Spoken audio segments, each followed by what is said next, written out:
Assalamualaikum warahmatullahi wabarakatuh. Baik, di sini saya akan menjelaskan materi kelompok 5 dengan judul materi konsep audit internal lembaga keuangan syariah. Konsep dasar audit internal adalah proses yang penting bagi suatu perusahaan atau organisasi. Sebelum diperiksa oleh auditor eksternal supaya efektif, maka perusahaan besar perlu memastikannya terlebih dahulu.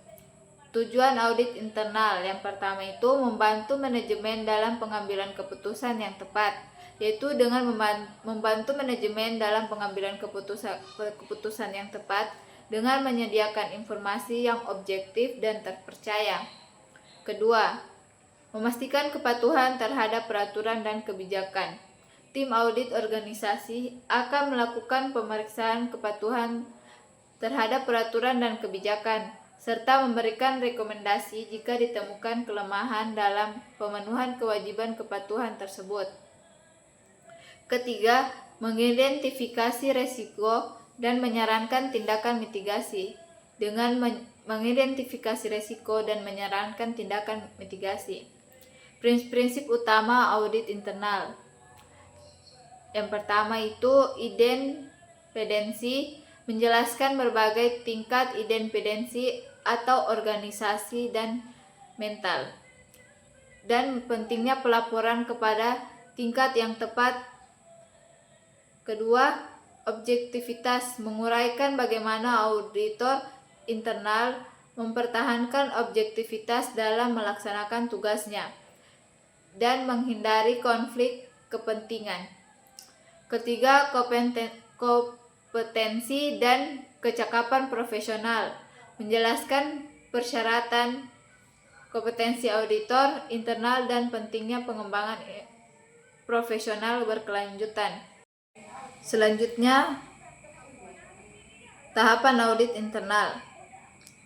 Yang pertama, perencanaan audit, yaitu tahap perencanaan audit merupakan langkah yang paling awal dalam pelaksanaan kegiatan audit internal.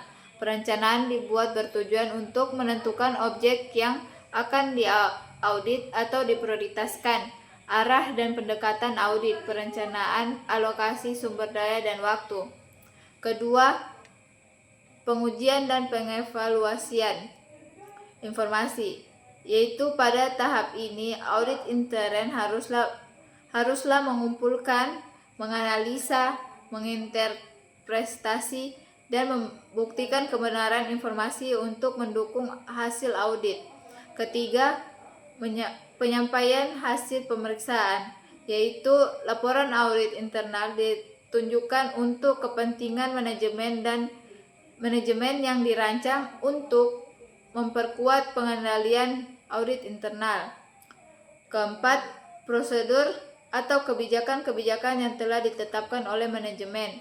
Audit intern harus melaporkan kepada manajemen apabila terdapat penyelewengan atau penyimpangan yang terjadi di dalam suatu fungsi perusahaan dan memberikan saran-saran rekomendasi untuk perbaikannya. Kelima, tindak lanjut hasil pemeriksaan, yaitu audit intern terus-menerus meninjau atau melakukan tindak lanjut atau follow up untuk memastikan bahwa terhadap temuan-temuan pemeriksaan yang dilaporkan telah dilakukan tindakan yang tepat.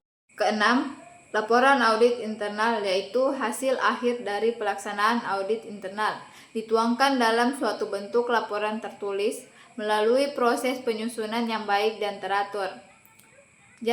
Selanjutnya, jasa nilai tambah audit internal. Jasa nilai tambah audit internal adalah layanan yang diberikan oleh auditor internal yang tidak hanya fokus pada kepatuhan dan pengandalian, tetapi juga memberikan kontribusi langsung terhadap peningkatan efisiensi, efektivitas, dan nilai bisnis organisasi. Contohnya, jasa